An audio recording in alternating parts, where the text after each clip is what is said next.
Hello, and welcome to our first Startup Canada EcoSlice webinar of 2026, Pitching with Purpose, Crafting Your Why to Win. I'm Wise Big, Programs Manager at Startup Canada. To begin, I would like to acknowledge that the land on which I am on today in Oakville is located on the treaty lands and territory of the Mississaugas of the Credit First Nation. I thank them, the treaty holders, for being stewards of this traditional territory. As we are a national organization, I would also like to acknowledge with respect that diverse histories and cultures of all Indigenous peoples. I encourage you all to take a moment to acknowledge the traditional territory that you are residing on today. So today's session is being recorded and will be added to our YouTube channel afterwards as a living resource. We welcome you all to connect with each other in the chat. If you want to share any relevant resources, your LinkedIn profiles to connect with attendees in the call today, or anything in general, please feel free to use the chat and make sure that you are sending your messages to everyone in the room. So a little bit about Startup Canada. So we are a national nonprofit that is the gateway to Canada's entrepreneurial ecosystem. We're here to connect entrepreneurs with the support, community, and tools they need to build a successful business in Canada. Startup Canada and Pizza Hut have joined forces to empower entrepreneurs by providing access to funding, educational webinars, and business resources that help break down systemic barriers. With the belief that everyone deserves an equal opportunity to succeed, the Startup Canada EcoSlice program offers pitch competitions, educational support, and tailored business tools to help entrepreneurs grow and scale their ventures. Today's webinar will help you craft a pitch that connects purpose with opportunity. You'll learn how to articulate your founder why, build a narrative that resonates, and structure a pitch that blends mission, brand, and market opportunity in a way that sticks with investors and stakeholders. We have lots of questions prepared for our panelists today, but if you have a question that you like to get answered, please write it into the Q&A box on the bottom function bar on your screen. We do have some time set aside for audience Q&A, so we'll try our best to have them answered live for you. So without further ado, I'm honored to introduce our speakers today. We have Taran, Ghatrora, CEO and co-founder of Blume, Viet, Nguyen, CEO and founder of Rude Mama Hot Sauce, and Thakkar, investor and general manager at Drive Capital. Thank you so much, our speakers, for joining us today. To help set up our conversation today, Taran, Viet, and Naz have prepared a short presentation to provide background on their expertise and their own experience on this topic on building out a founder's why. So with that being said, I will pass on over to Taran first for her presentation. So over to you, Taran.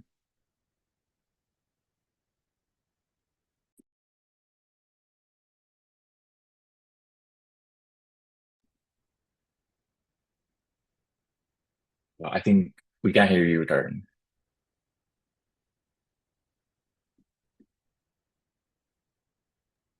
Can you guys hear me? Yep, Okay. all good now. Thank you so much, Wise. Okay, I know we only have a few minutes. I'm going to jump into it. If you guys have questions, just put them in the chat. But I will get right into it. So I don't know if many of you have read the book by Simon Sinek, Start with Why, but it is all about this topic. And I remember reading it very early on in the startup journey. And so this is a quote from the book: "People don't buy what you do, they buy why you do it." And a little bit about where my why came from. So I started Blume with my sister Bunny. And when we were younger, we both actually struggled with acne. And those of you who've had acne, you know how much that can affect your confidence. And most beauty brands, when we were growing up, made us feel like there was something wrong with us. And so when we were building Blume, we really felt that there was no kind, transparent skincare brand that actually worked.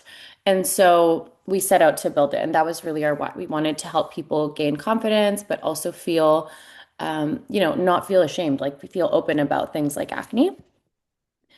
And this is also from the book. It's kind of the what, how, and the why. And so I broke that down for what that looks like in Blume. And I think it's a really good exercise to do for your business, no matter what it is. So the what is, of course, the product, which I believe that in a business, your core why should stay the same, but your what could change depending on, what's needed, what your community kind of leads you to. The how is through clean, gentle, and effective formulas. And the why is because skincare brands should make people feel safe, confident, and understood, not ashamed.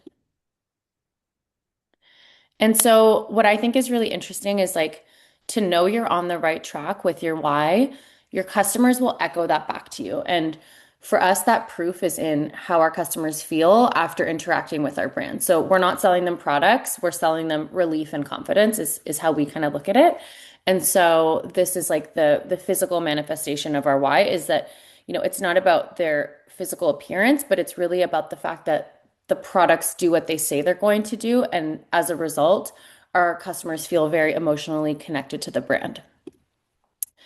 This is also a little Venn diagram you can do for your business where um, you can kind of map out your personal experience. And I find, and the book talks about this too, is that often the best companies are built from a personal frustration or a problem that a founder has experienced. And so these are some questions you can ask yourself is what is something that like a problem that you would want to solve that comes up often? Maybe it's, you know, I know there are people who've started businesses in the restaurant industry because they were in the restaurant industry or teaching. It could be really anything that's unique to you.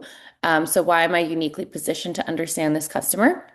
And then what larger shift in culture or consumer behavior supports this? And my pro tip here is to pay attention to the things that you can't stop thinking about and just continue to pull on those threads. And tying into that, and something I think is really important when you're building a business is to stand for something. And you don't necessarily have to be for everyone because often when you're for everyone, it's hard to attract the right customers to your brand. And often it's not just customers, it's retail partners, it's partnerships, it's investors. So I think the strongest brands do the opposite of trying to bring everyone in, but they make a specific person feel deeply understood. So for us, that's a customer that has acne. Okay, so here's an example here. So weak positioning would be skincare for everyone, and stronger positioning would be skincare for people with sensitive skin.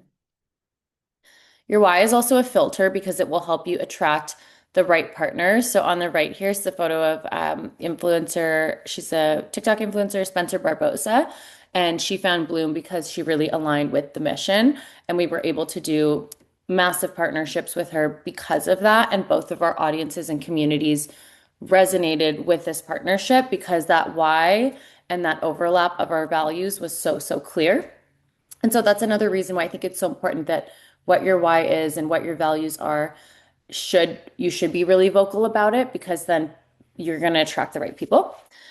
So yeah, your why isn't just what you believe, it's what you're willing to stand against and you might alienate some people and I actually think that that's a good thing.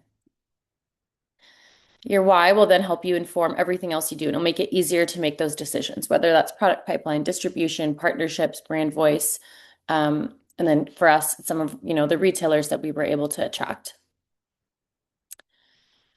And when it comes to mission and your why, another thing that I learned, as we were building Bloom, is that it's really important to repeat that mission and repeat that why, both to your team, your community, to your customers, because oftentimes you think that you're just repeating yourself, or that you sound repetitive, but it might be the first time that your customers hear it. And if you're constantly shifting the messaging, people can't keep up with what your brand stands for. Okay, and then also layering onto that. So once you have your why, I think that the strongest companies enroll people really into a world or a world view. And what you're saying is, this is how I see the world differently. And that's how you kind of create something strong that people can really rally around. And as you're building a deck or as you're telling the story, I think to build a very strong pitch, a great way to do that is to paint the world for your business or your offering or your mission, what's broken about that, and then the world after it.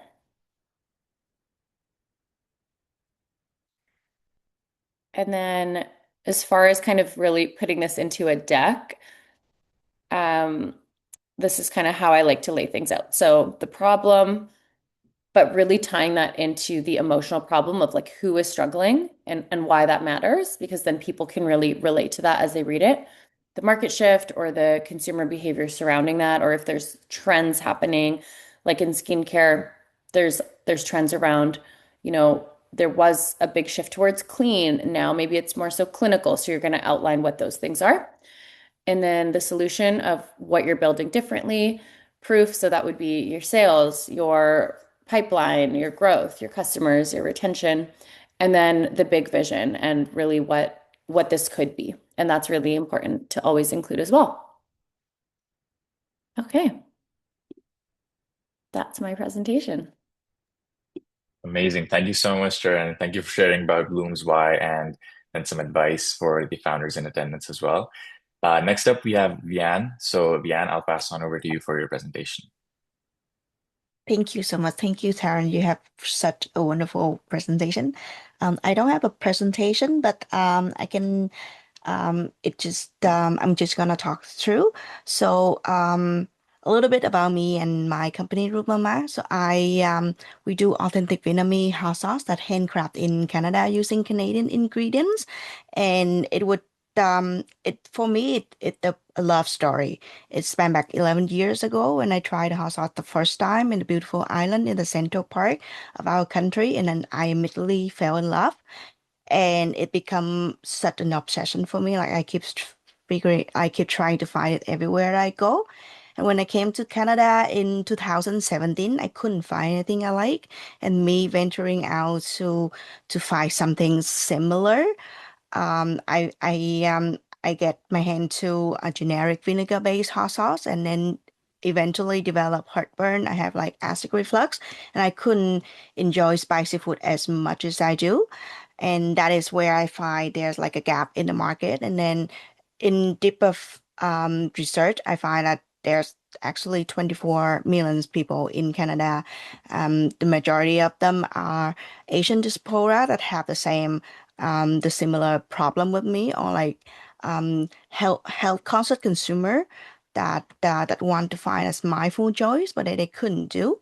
Our why is much bigger than that. I want to also bring out the word another tangible product, not in a form of banh mi or pho, but in something that you can carry in your pocket. You can put it on everything that you loved, but you still can taste the taste of Vietnam, the taste of home. And a little bit further than that, I like on a personal note, like I don't have a supportive family growing up, and then because of my cultures, I was raised to obey. I was raised to keep my head low, keep my voice low, and then not be able to speak up. So I named my house sauce company Root Mama as a testament of you get a little bit hit on yourself and then you don't need to like you can express yourself, you can be bold, you can be unapologetic, you can speak your mind, and then that is the the customer profile that we build over time, and then that also like a deeper why to us. We have the characteristic, we have the the mission statement. And then in terms of a story, I would love to share that for me, a good story contains three components, which is the journey. When you come in one side, you come out another the person. What like how you start with everything from scratch into the point that you are right now. For us, this is I started a company by myself, and then within 3 years, we have partnership with co-packer. We have partnership with broker, and then we from three retail store at the beginning. Now we are in 175 store. It's a journey for us, and then along the way we met different partnership that have the same mentality. They share the same mentality. They share that chord with our why, and and then the second element to that is your characters. It whether it is you, whether it is your product, each of them have I like to think that each and everything have a very vivid characters, and if you can pound on that, they craft into the story that you build. And then the last component is the background, why your story, why your why stand out in this background. And then as Taran share, for example, like now is the alive and age of AI. And then for us, we focus more on a very personal note um, on the traditional side, and then that what make us very different. And then we, because of our why, because of how close we connected to our core message, we focus more on giving back to the community through providing jobs to partnership collaboration. That is my presentation. Amazing. Thank you so much, Yan, for sharing more about Rude Mama's story. Last but not least, we have Naz for her presentation. So over to you, Naz. Awesome. And I'm a huge fan of the Rude Mama hot sauce. It's the best if you haven't tried it yet. So awesome. Can we see the screen okay? All good? Okay, awesome. Thanks so much for taking time out of your day today to join in. I think that's a massive testament to, your commitment to building your business and exploring this world. So thank you all for just taking the first step in the journey of building and being here with us today. I'm super excited to share a little bit more about myself and, how to pitch with purpose. So quickly on me, call me Naz. I'm calling in from Toronto, and I'm our investor and Canadian general manager at Drive Capital. I'm actually from Ottawa originally and was telling the team here that I spent half my life living in Singapore. And I think when you live abroad and you kind of have this experience of living all over the world, you really start to connect with the communities that you're a part of, right? Like you see the differences in, people's backgrounds, people's experience, culture, religion, all of these things really shape perspective. And so when I went to Queen's University and was in commerce and everyone seemed to know what they wanted to do, like I want to be a banker, I want to be a consultant, like none of that resonated with me. I was really thinking I wanted something that makes real impact, something where, you can support people, learn from people and all of those lived experiences. And so, came across this idea of venture, and it seemed to kind of plug all of those gaps. It was something where, you get to support passionate founders like the folks we have on our panel today, learn from them and get to be a part of their journeys and just learn about different industries, different problems in the world, and see how people are dedicating their livelihood to plugging those gaps. And so, coming across venture at 18, I fell head over heels with it. I knew that this is what I wanted to do for the rest of my life. And so spend my whole time at Queen's basically working across various funds and supporting the underrepresented community of women and people of color who are trying to break into tech, trying to break into venture, and who maybe didn't have all of the support systems, didn't go to an Ivy League school, doesn't have a trust fund, but wanted to kind of pursue and follow their dreams. And out of school, I ended up getting hired at an emerging fund in Toronto and supported them for 4.5 years, and then a year ago was tapped on the shoulder to build Drive's Canadian presence. So really quickly on Drive, we're actually an American fund. We're the largest fund in North America between the coasts, so 3 billion in AUM. And my job there is to really help deploy early stage capital into amazing Canadian pre-seed and seed stage businesses. So if you're an early stage founder and you're building something cool, please reach out to me. Like my inbox is always open. I'm here to be supportive. And our belief at Drive is that, the next great company will be built outside of the Valley. It will be somewhere in Canada, somewhere in the Midwest where, we have these amazing perspectives, these amazing experiences that all build into the why of why we're building our companies. And so we're there to kind of support you building across the lifespan of your business. And that's my personal why. Like my why is to really help companies see them succeed, especially if they don't have all of the SF glory and funding behind them. They stand a chance as well. And so a little bit on that, I think when we're kind of thinking about crafting your why, building a company, people believe in starts by understanding why you are building it in the first place. And I think this is something that as an investor, I see like 30 pitches a week, maybe more. And so it's really clear and really obvious when someone is kind of building something for the hype or for the sexiness versus something that is like really near and dear to their heart.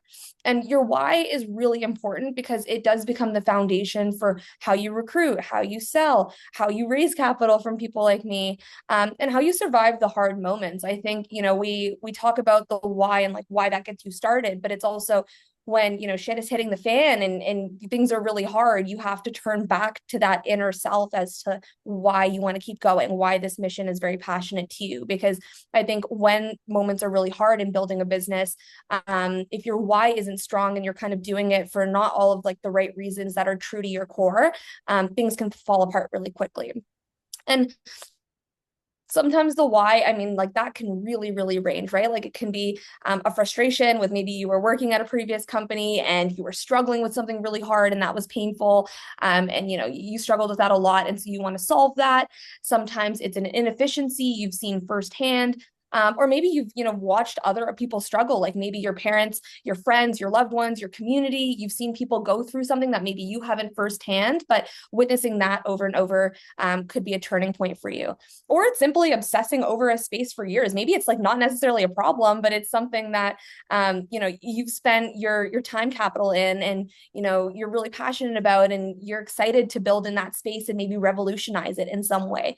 And I think one thing that we see with founders is they come in and the why sounds really dramatic. It's like this like really big story, something that is really hard. And sometimes that is the case, but it doesn't always have to be some like deep trauma. Like it can truly just be something that is real to you, something that resonates with you and something that will keep you going in the hard moments. And so I think as investors, because we see, so many pitches, it becomes very clear when someone is like very attached to the story and really believes in their why and it's really rooted in something versus, hey, I'm just trying to be, a company that's building in this category because it's like really hot right now and I'm seeing it's getting funded big time and A16Z is all over this.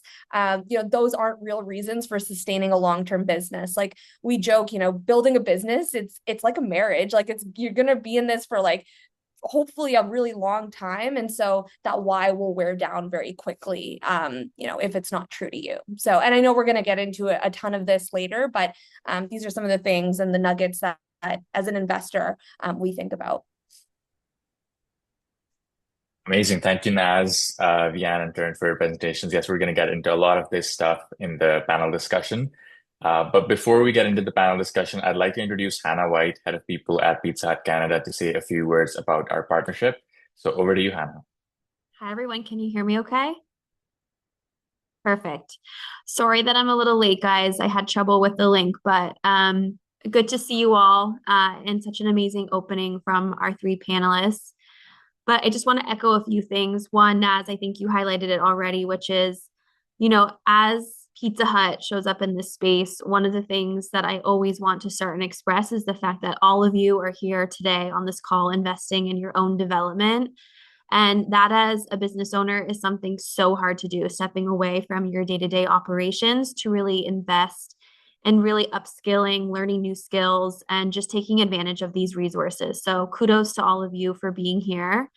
But so excited. My name is Hannah White. I'm representing our Equal Slice program for Pizza Hut. And oftentimes people are like, what is Pizza Hut doing supporting entrepreneurs? Why are you guys in this space? And so, the Pizza Hut brand was truly born out of entrepreneurship. Our two founders were two brothers that borrowed $600 from their mom in college to open up their first Pizza Hut location before expanding across the globe. So it really is rooted in our DNA. And when we think about our roles, I'm a part of the restaurant support center. So my job day to day is supporting our franchisees. So every single Pizza Hut is owned and operated by a franchisee, oftentimes an entrepreneur owning multiple businesses outside of just Pizza Hut. So my role is constantly wrapped up in creating and making it easier for them to operate their businesses. So that's truly what inspired Pizza Hut to create this program.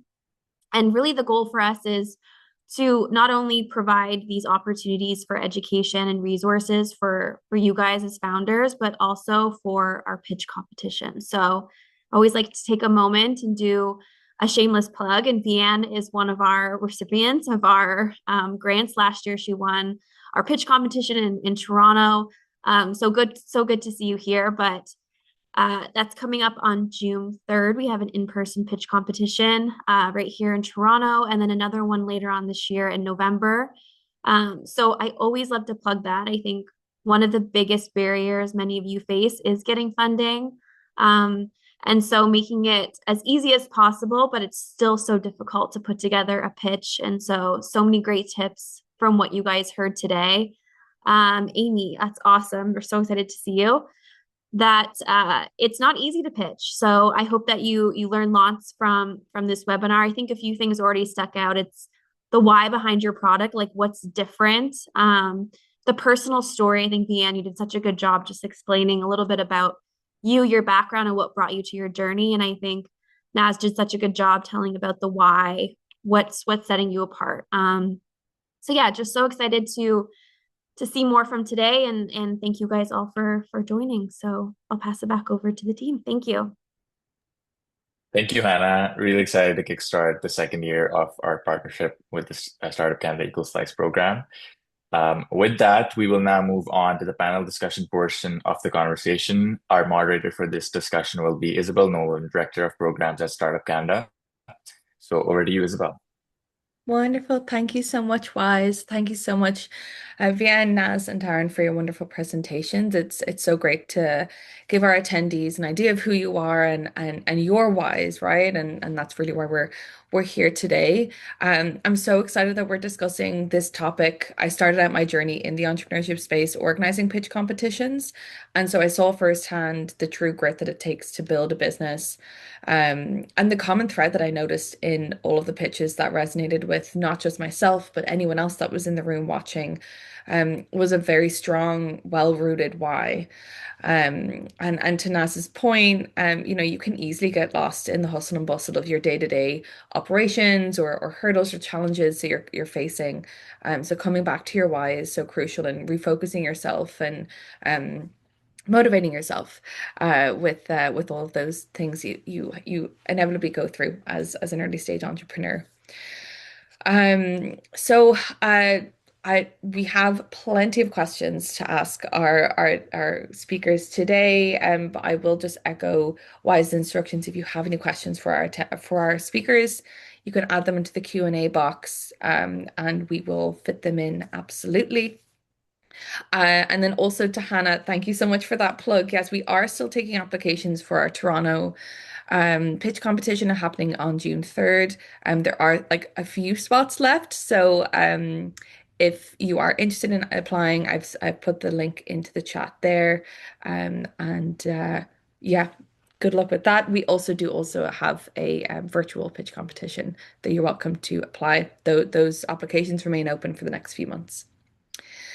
Well, okay. So, Vian, I'd love to chat with you a little bit more, dig a little deeper into what you spoke about. And yes, you were one of our winners for our pitch competition in Toronto last year. So I was honored enough to be able to see your pitch firsthand. And your origin story is so vivid. How did you take something that is so personal and learn to pitch it as a business story rather than just your story? I think for me, like sometimes like when we talk about something that's too deeply rooted in our heart, like we can just lose track of times. So I think for me, like identify the core message that I want to share regarding my why, and then connect that with the audience. Like I need to identify what audience that I shared it with, and then back to the three component of a good story, like the journey, the character, and then the background. Like I because each audience require a different mix, like different pie chart of that three component. And then for startup pitch is more about the community, more about the journey, like how I come as a woman building an immigrant woman building everything from scratch to the other side is the whole journey. And then like I twist a little, and then I don't talk too much about the character. I let it become the background, and I don't talk too much about the um the background, and then I let it shine through our story. And then I think like if you pitch to a different audience, for example, like investor, like you would want to have your characters shine a bit more. You would want to have like your background shine a bit more. But then the core message is also like the why. Is something like through that kind of like mix, it would shine, it did shine through regardlessly. And then that is the power in your hand, that like you can twist, and you can twist your narrative to make your why pop, and then to pitch to a different audience. Mm. Thank you. Yeah, and it is, as you said, like it's so tied to your identity as well. But as we see, like even people saying that they're a big fan of your hot sauces as well, like it's still resonating with people. So you've done such a beautiful job at translating that.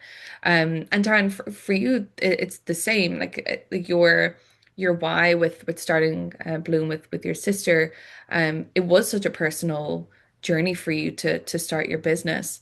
Um, and so how has owning that identity felt, or rather has owning that identity felt risky, or what has made you decide to lean into it? No, I don't think it felt risky at all. I think that being the person who's struggling with the issue you're building for is the insight. So I actually think it's a strength, and it's that like authenticity that your customers will be attracted to.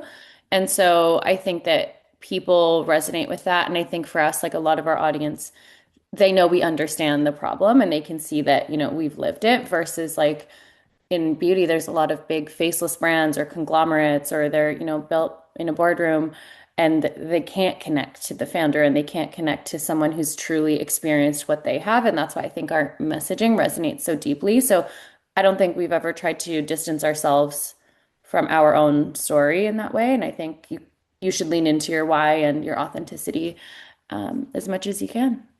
Yeah, and it definitely does show and resonate. And it's so clear that you have remained so close to that story, and that identity.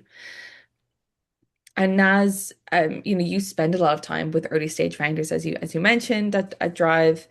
When a founder walks in with a really compelling personal why, how much of that does like shapes your first impression?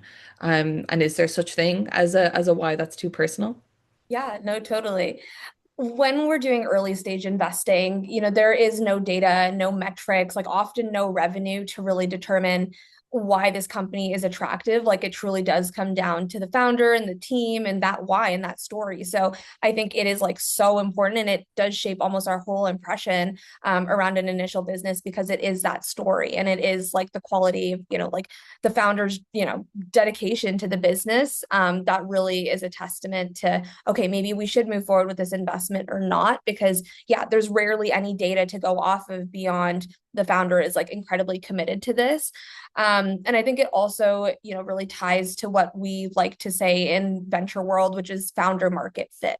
And that's essentially like, why is this person the best person to build this product, and to kind of take this forward and to be successful? And, why are they the right person to build this business?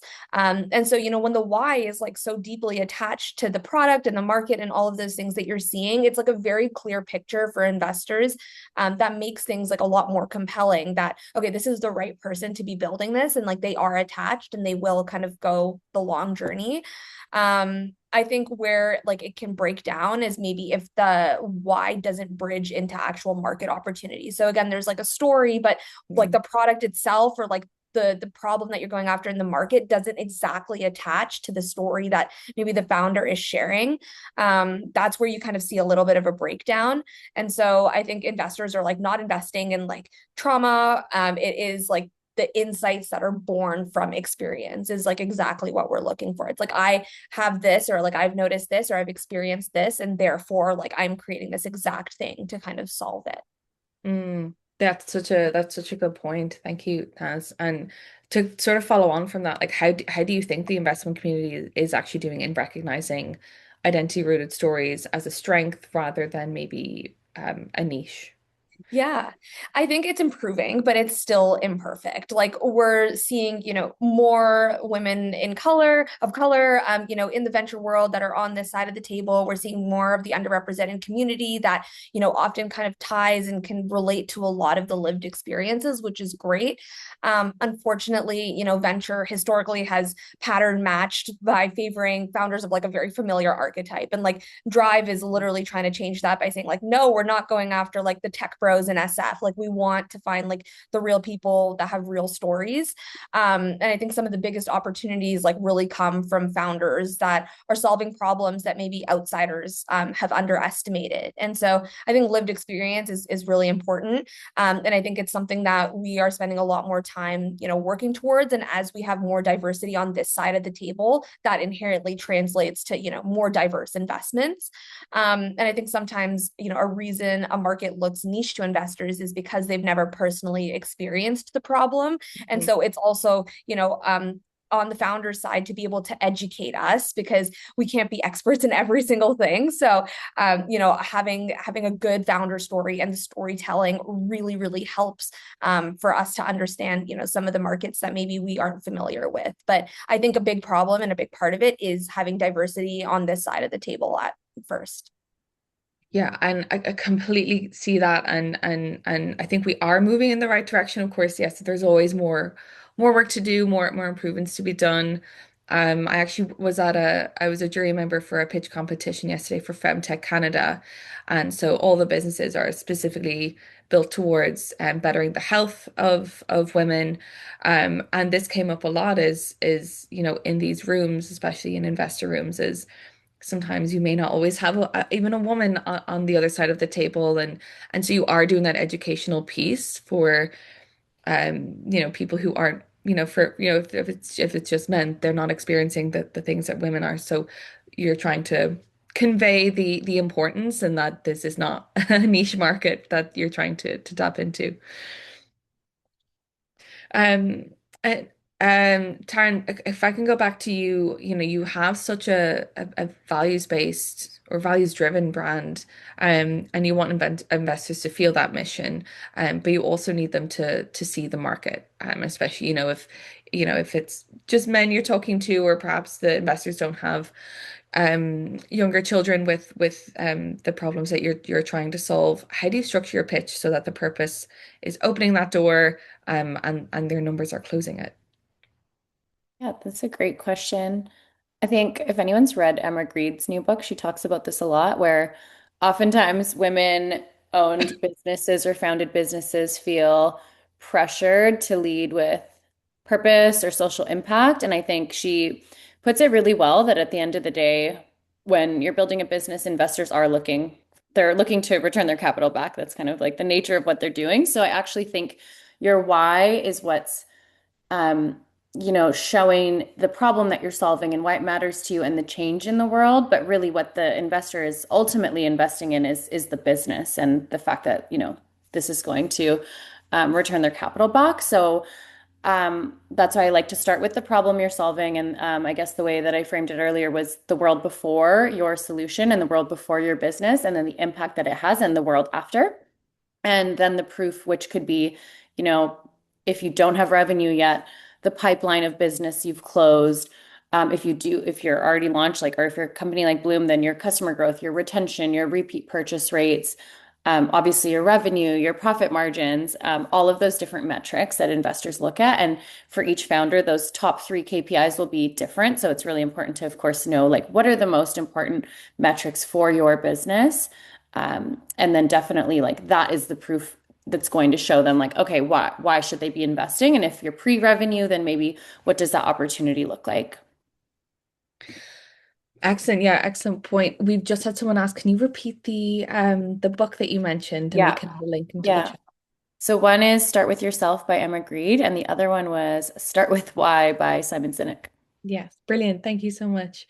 And I know in your presentation you showed that sort of structure of like how you like to build out your deck from. Have you found that there's been like a secret, not a secret formula, but like some sort of a formula or a hook that has drawn in investors, even just to be like, let's have another meeting?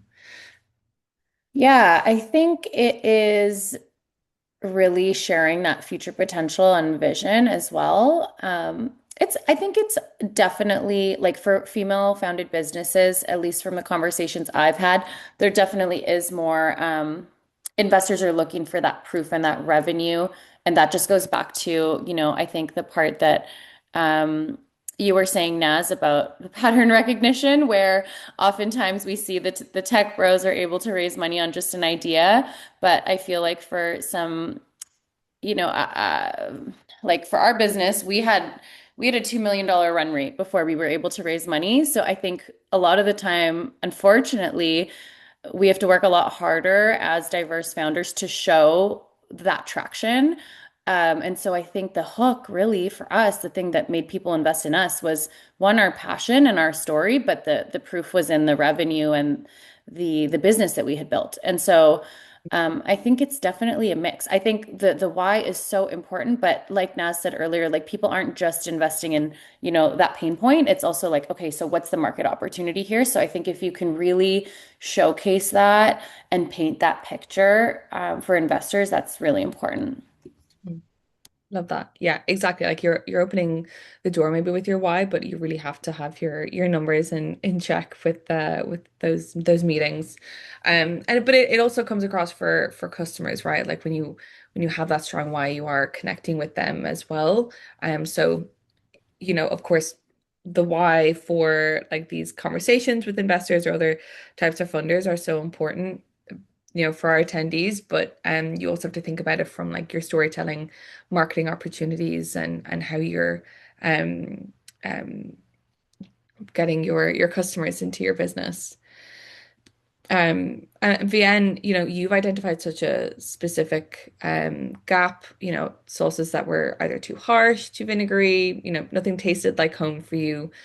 How do you take that personal pain point and frame it into a pitch that's like the proof is real and you've understood the market? Um, yeah. I would say so. So in terms of there are two components. Like if I go in and I talk to customer, it's more like my why is where I hook the customer in, and then that is also like my it kind of like invisible handshake, and then I draw my customer in through my why, and then back to your question, because it actually a frustration, and then not a lot of people think about it so much until like you hit one certain age, and then you suddenly you couldn't eat anything spicy anymore, like you pass menopause, and then you constantly have like acid reflux, and then you couldn't even enjoy the simple things in life. And then for me, when I face the customer, I'm like the vivid embody, like the testament of that, because I went through that, so I can speak through my experience, and then be a face of the problem, and then I post my solution with my hot sauce. But then further than that, and then I would say it kind of like a progress, because hooking customer is one thing, but then making from that to making them to make a purchase, and then get that reflect into the sales, and then go with that sales reflect back as attraction to get investment is a totally different story, and then that require like a constant repeat of message, a constant repeat of like twist and turn to kind of like see which way that I pitch, or like what I share the story would capture more customer, would capture more like would retain more sales Mhm. in that regard. And after we saw you in Toronto, I know you pitched on Dragon's Den. Did you adjust your pitch at all for that? Because it's a different audience that you're pitching to, and I know that there's the element of it being on a show, so there is that entertainment factor, I suppose, you have to consider. But I'm so curious, like the pitch that we saw in Toronto for our pitch competition, how did it maybe differ to that pitch? It very different because like for I know for our pitch we only have like 3 minute tops, and then like fitting in that with the structure like Taran shared before, like problems and then solution and then traction and then your teams and everything. Like I have to fit everything into 3 minutes. So I lean more with that structure. I lean more into the journey, sharing the journey from the beginning to the end. But then with the Dragon, then it pretty much like a free flow rap where like I don't have to present any slide. I have the whole control of my narrative. And then for that, like I never actually get chance to tell people the hot sauce flavor because I craft them as the member. Like each of them have a different personality, each of them have different flair, each of them have different um I don't know, pros and cons. So I want to bring out the character more and then make it in regard of that, it make it more interesting because that is kind of like something new. It's the first time everybody ever done anything like that. I bring my family in the front and then I introduce them as if they are each person, and then Mhm. that create like a such a stronger hook. But then that because of that, because of how impactful that piece of character is, the story kind of like dim in the back. Like if I do it in the 3 minute, I could never control the times. Yeah. So yeah. Brilliant. Thank you for taking us through those differences, and I'm so excited that you were on Dragon's Den. I want to pause, speakers, I want to pause on the questions that we have planned because we are getting some really great questions in the Q&A box, and I want to make sure that the folks that are here get their questions answered. So I'm gonna just read through them as I see will make sense for our conversation. We have a question from Alicia for Taran, and they're asking, you have a personal connection to the business, but no expertise in skincare. How do you manage the why me versus an expert like a dermatologist, where you have the idea, but you aren't that expert? It's a good question. Yeah, I think it depends on the industry, but if you're in an industry where you can, I think you just surround yourself with experts. And so maybe if you are not that person, it's ensuring there is someone around the table. And that goes back to the why and the mission of being able to attract those incredible people to your team to want to build with you. But that's what we did at Blume. And so we've worked with dermatologists. We try to work with, the most incredible labs that we can find. We've always, from the beginning, worked with very experienced product developers that have spent years and years in the beauty industry. So I think that's a key part. And in the early days, if you can't afford to bring someone on full time, which most of us probably can't, there's such good fractional and contracting arrangements that you can do to bring that expertise or even advisory relationships.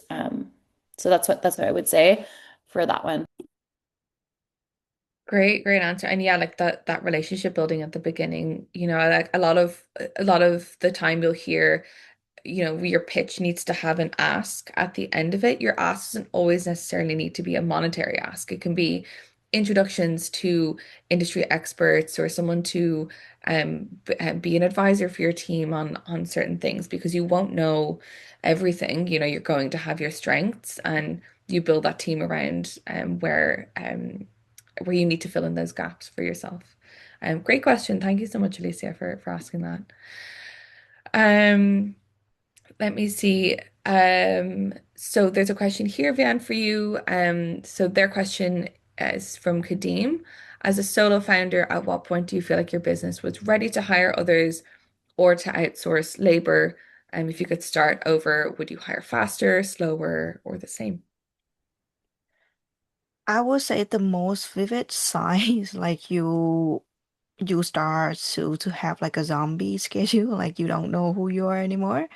But then in terms of the hire, definitely hire slow because I make a mistake in the early journey. Like because I start the business myself, and then I constantly feel like I have the need of having somebody on the team. to kind of like upload the business. But then at the same time, like the first, I would say the first 6, 12 months, or even like 18 months, depending, like even 2 years after, is where you get to learn your business. And then that is crucial for you, because if you don't understand your business enough, hiring too fast or hiring somebody too early, it just gonna, because like there are two people on the same board and both of you kind of like trying to figuring out the same thing at the same time. Like not only you trying to figure out how to run the business, you also need to you add more jobs to yourself by trying to figure out how to be a boss, how to kind of like direct the other person. And then for that, like it gonna be end up more pain for you in the long run. So as a solo founder, I would say trying to understand your business. You don't need to understand like every corner, but like at the least know the workflow. Just so when you want to hire, like start with some like contractors who have the contract ready, like have everything like separated rather than having like a full-time employee. Because like at that time, but like if you don't know the nick and neck of the business, it's just a waste of time. Excellent advice. Thank you so much, Vian. All right, I'll pause on those. There are a few more questions that I saw there, but they might be more appropriate for the later part of our discussion. Naz, I want to come back to you, because you have such a wealth of knowledge in what it's like to be on the other side of the table in these conversations. What are some common mistakes that you see founders making? When they're trying to connect their purpose, their why, to their market opportunity in a pitch, and where does that bridge usually break down? Yeah, totally. I think founders will sometimes maybe stop at the personal journey and never bridge that into like the market size or the customer urgency or like the scalability or the timing.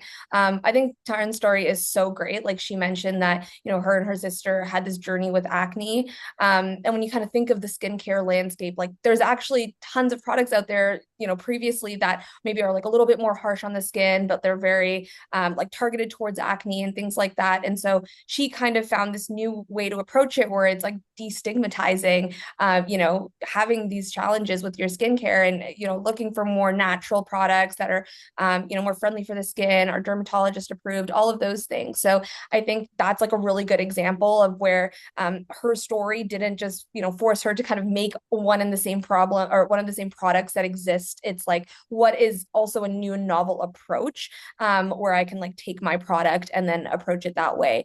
Same with Vian, right? Like her story is so true and dear to her, but it actually is amazing to see that, she also found that there are actually no other hot sauces that aren't vinegar based, that aren't maybe like gut friendly and that, could work for older women. So those are interesting like niches in the market where their stories resonate.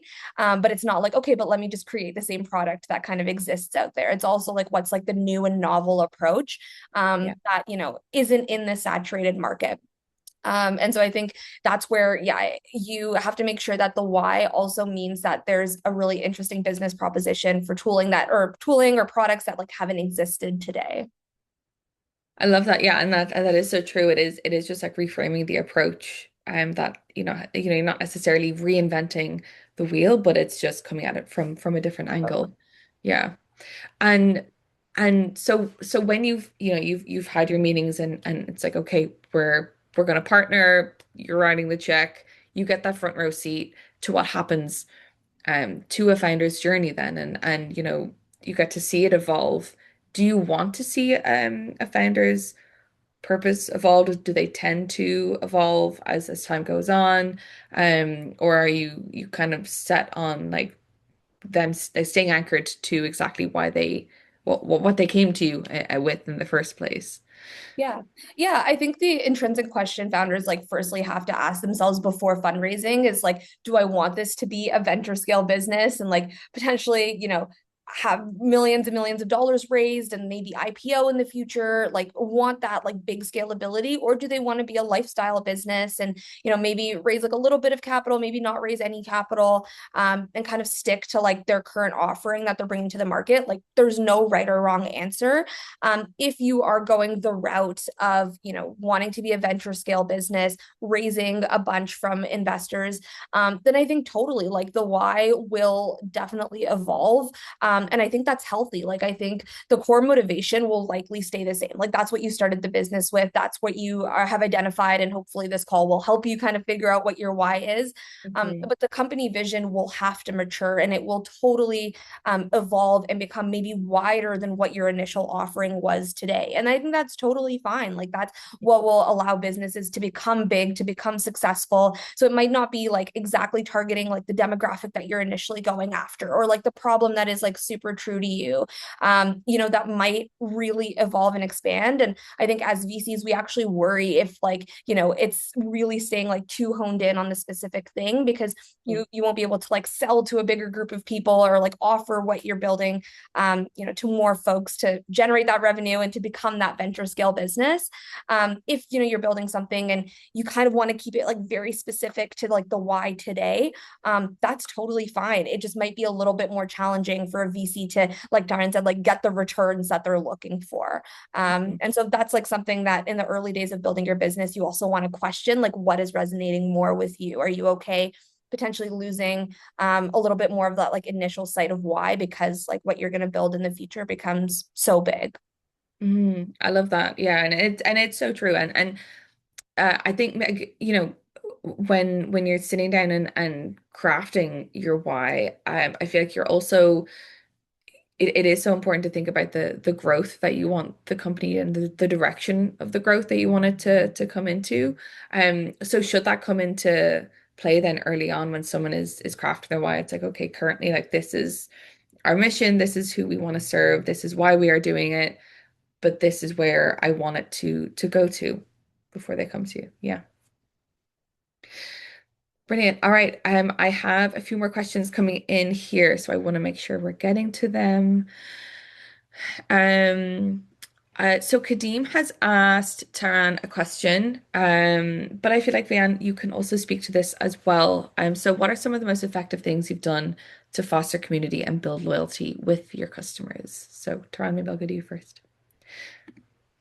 Oh, so many things. I think we try to be very community centric at Blume. So even from developing our products, once we have a lab sample, even before we have a lab sample, actually, we do a lot of surveys to find out what our existing customers want to see from us. And then we kind of take that with, what we think the market might be missing or other problems we want to solve. But if we have a lab sample, we are shipping out hundreds of them to existing customers to get their feedback. We have a broadcast channel with, I think, probably 1,000 people behind the scenes now that get to see sneak peeks, vote on different things. We have a ton of community events. We have one coming up in Vancouver in June.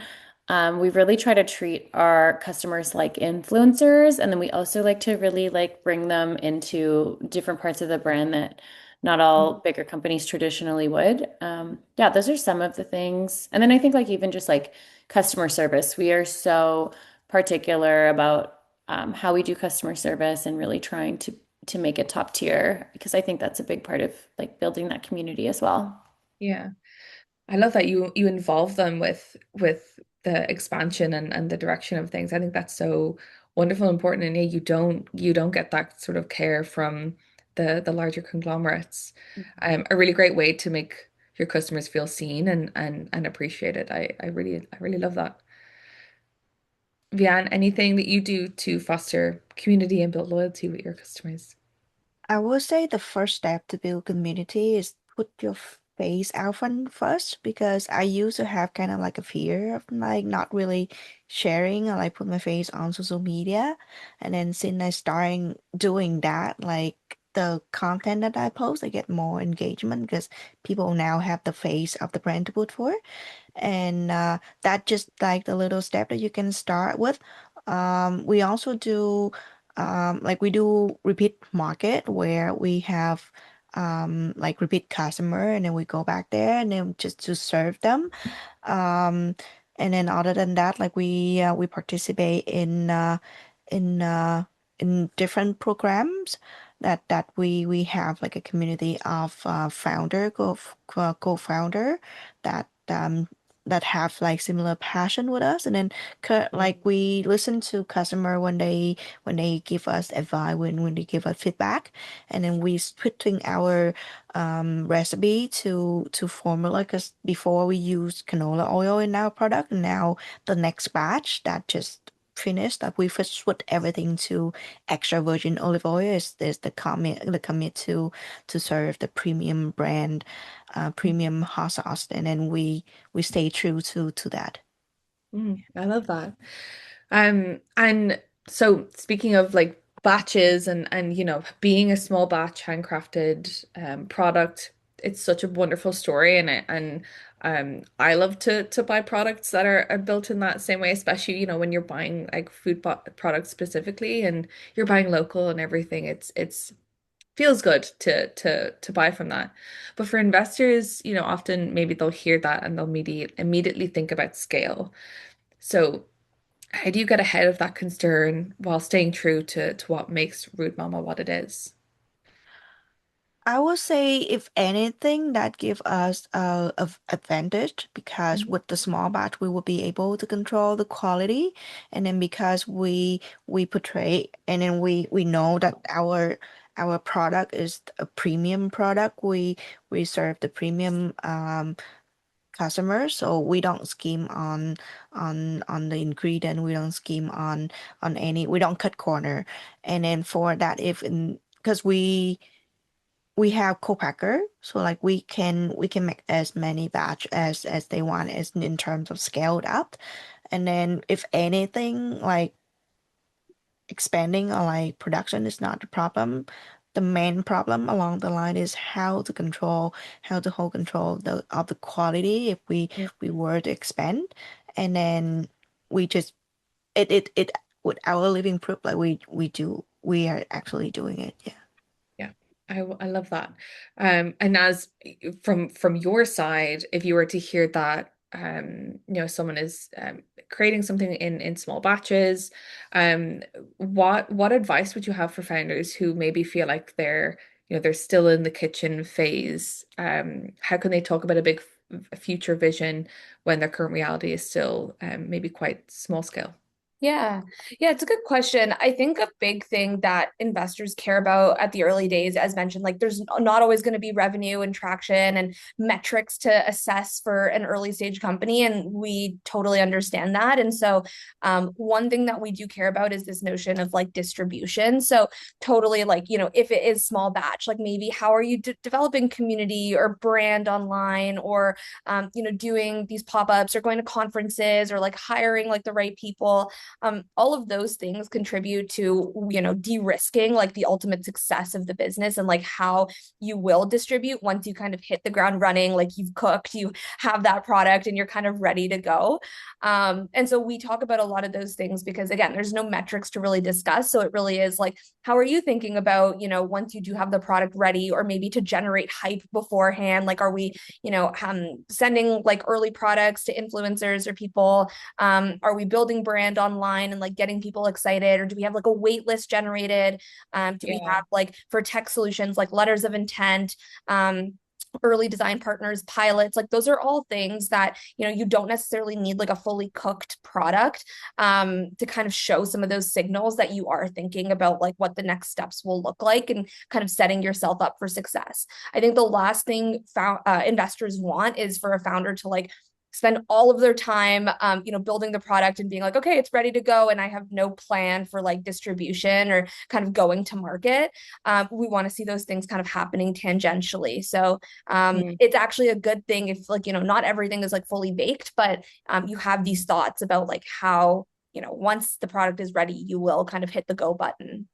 hmm Excellent. Yeah, thank you. That's a really great advice.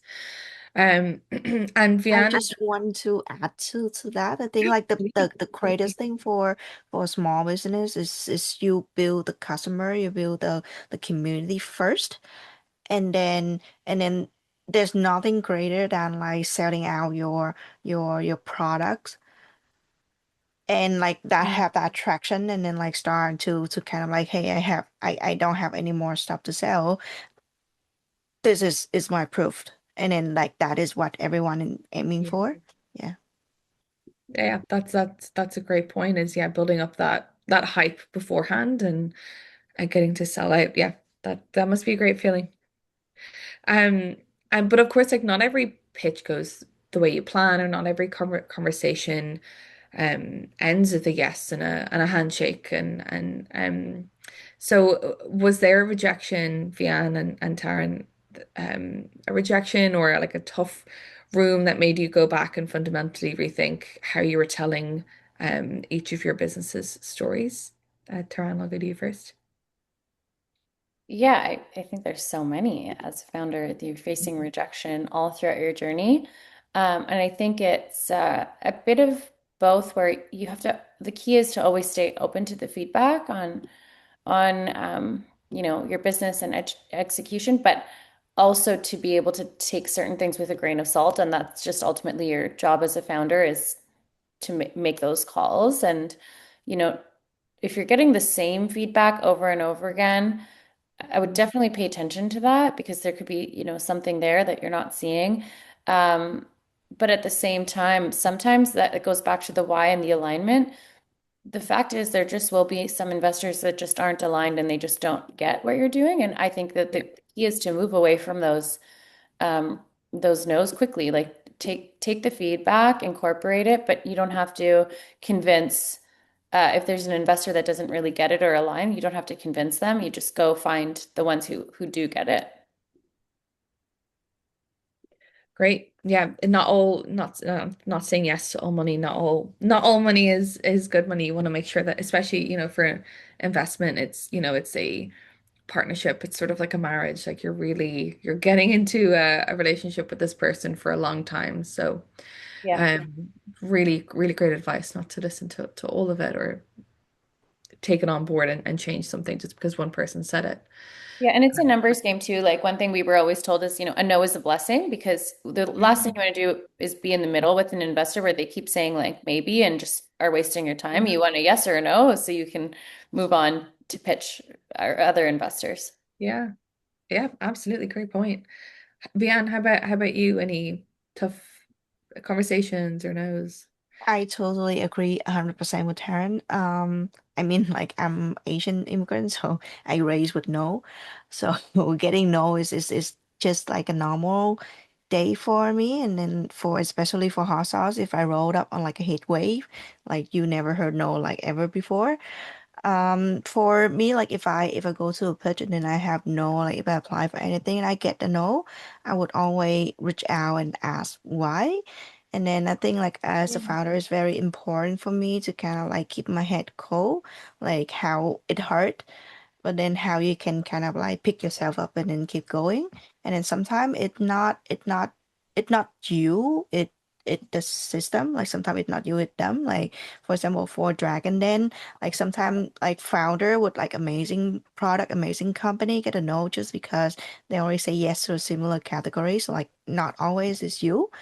And then getting feedback, I think it very important to identify what it is and then just keep moving on. And then also trying to get like turn either like if you get a maybe, like Mm, trying to turn it either to a no so you don't waste your time or turn it to a yes so you can work on it. mm. Brilliant. Thank you. Thank you so much, Bian, for that. I want to get to some more attendee questions in here, and I feel like there's a few in here that will make sense to where we are in our conversation. Um, so we do have a question from Dan around founder market fit, which Naz, I'm pretty sure you had mentioned this earlier in the conversation. So for a first time founder, they're starting off with their vision, their passion, rather than having this specific domain expertise. So how are investors assessing this and how can founders demonstrate themselves as a fit? Yeah. I really love this question. And I think like actually a lot of my work isn't working with, people that have spent 20 or 30 years in a certain industry. Like it might be, students that are at U of T or at U Waterloo, and they have that why, but maybe they haven't even had like an internship in the space, but they're passionate about it. And I think what we kind of optimize for in these cases is, really deep customer obsession.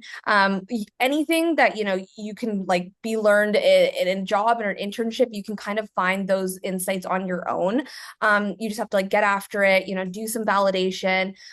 There's actually a founder that I invested in that was a student, and he actually traveled to China and spent weeks living inside a factory, like literally on the factory floor, had never experienced anything but wanted to learn about what it was like, the day to day of the workers, how management was involved in kind of the factory operations, what supply chains really look like. And that's the kind of like grit and hustle that I think, he kind of created his own domain expertise. Like he hadn't actually worked in the category, but he spent the time to learn.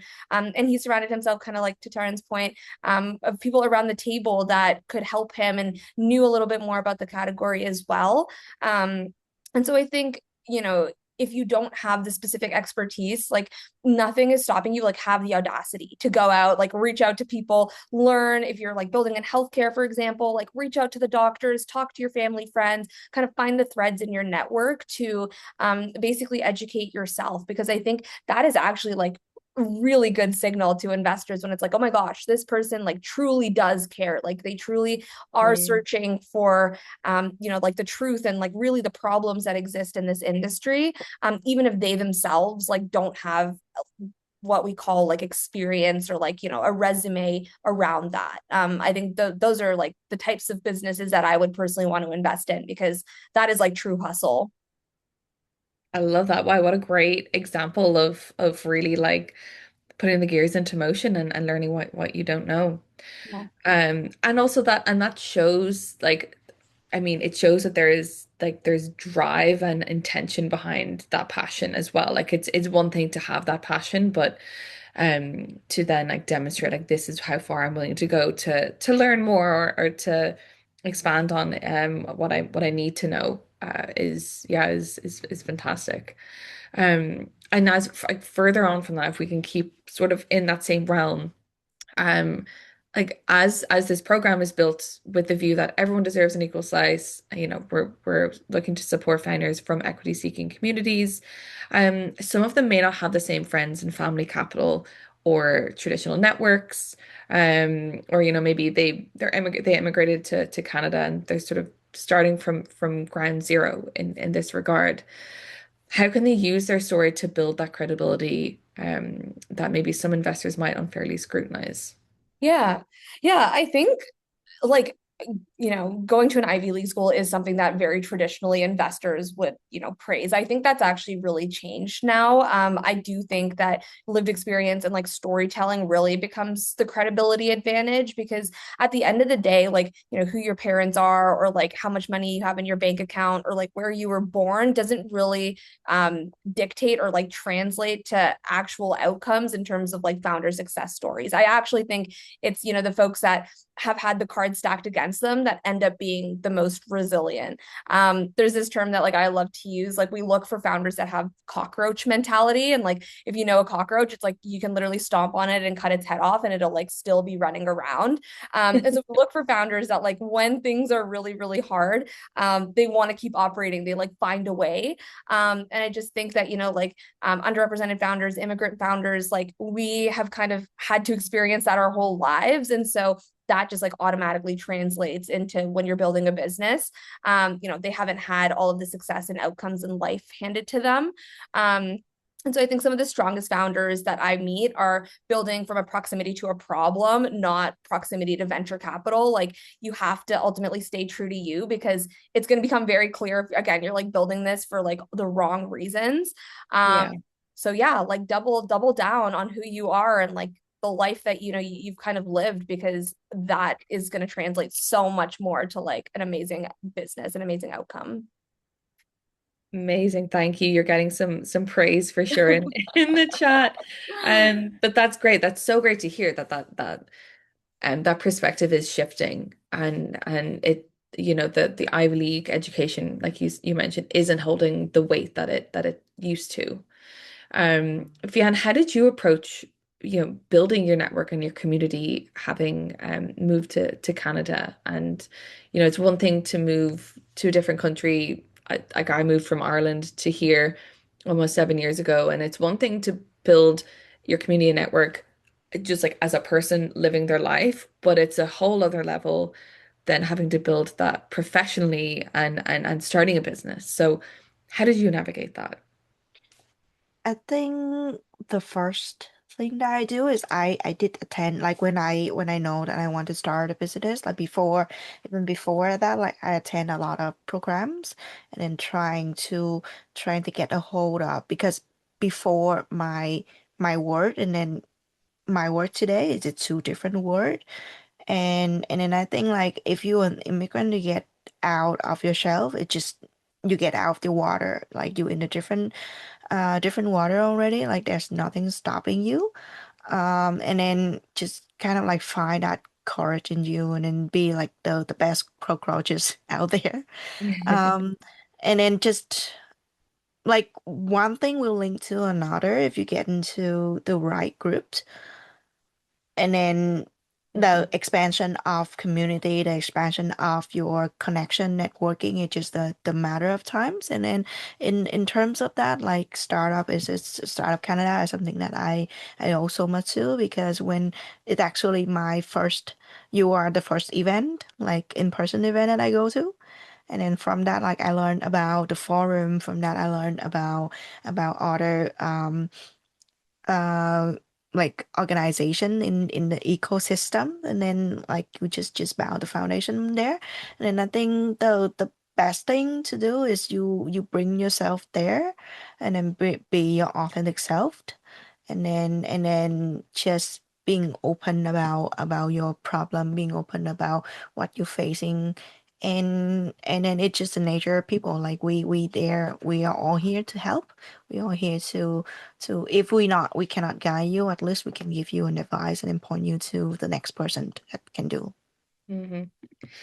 So true, and I've found that the entrepreneurship scene in Canada, everyone is out to support one another, and especially if a more early stage founder reaches out for support. Like there's so many founders I've seen that have kind of taken them under their wing, or like, coming for each of you coming on to speak here today, like you're passing on that knowledge and that experience from your own journeys. You mentioned the forum. I've just put the forum into the chat there in case anyone is interested in connecting with them. They support specifically women identifying or like femme entrepreneurs. So check them out if you would like to. Thank you, Tatiana, for putting that in there. Um, there is a question here from Martial. That's similar to a question that I had, but I think that they have put it out better. So for let me see here. What tips do you have for how to craft your why? So is it a big team brainstorming meeting, silent reflection? How did you sit and really come up with each of your whys? Taran, maybe I can pass to you first. That's a really great question. I think, well, there's one book that I really like, which is called The Story Brand. And that's got some exercises in it.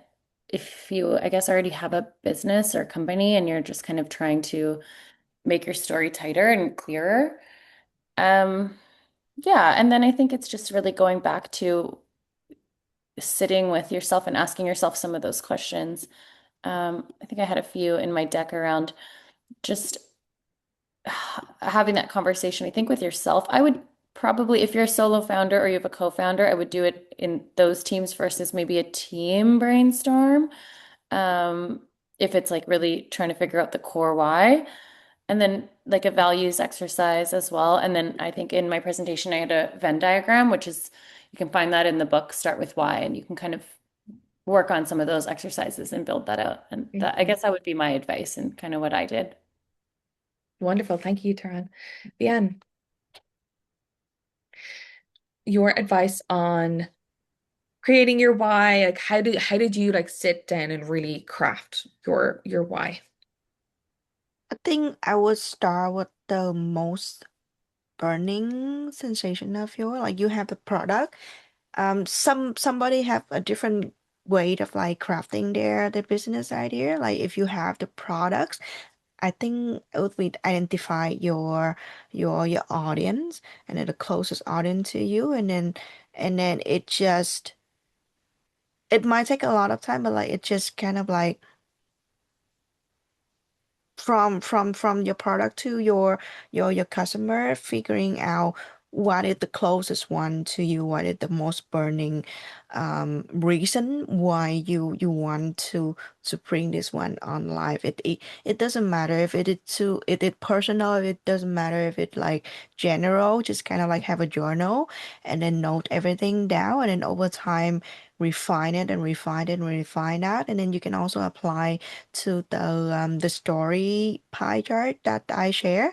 It's the background, it's the character, is the journey, and then kind of like picturing your journey from you don't need to have it from start to finish. Just pick like the most golden times of yours. Like you want to be like international, you want to be in every retail store, and then just keep just have that like Mhm. vivid um epiphany, and then reflect back to your wine and see if it that fit, it is something like you still have passion about, if you have everything, and then also like have another scenario when you're thinking about if things go wrong, and then it's stretch harder, it's stretch longer than you do, would this wine right now still have you going on until Mm. the thick and turn. And then I think that is the most easiest way, not easiest way, this is how I craft my why. Yeah. Thank you, Vian. I appreciate that. And Naz, I think like to close us out for our conversation today, because I think that will be all we have time for. In your opinion, like what's the one non-negotiable that a founder story must have for you to get invested in them?